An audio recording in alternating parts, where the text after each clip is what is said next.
In breaking down a fantasy bond, first of all, be willing to suppose that you might have elements of that in your relationship, and really try to break those elements that do exist to where it's a live situation again. If you don't feel any anxiety or anticipation to see your partner, you might have a fantasy bond. If you disregard them, and don't, acknowledge their importance to you anymore, you might have a fantasy bond. Also, look for ways that you've become withholding in your relationship, because part of those behaviors that create emotional distancing, one of the main ones is withholding.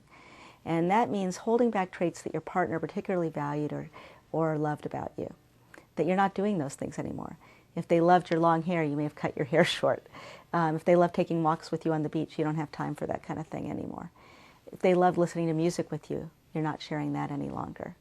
You're not sharing the things or acting in the ways that your partner particularly loved.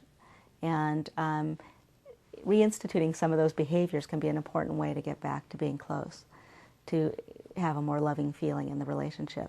And the part that you can control is your side of it. So instead of pointing out all the behaviors your partner might be withholding, that's not very helpful. It's really helpful to look at yourself. What are you withholding, and what could you do differently?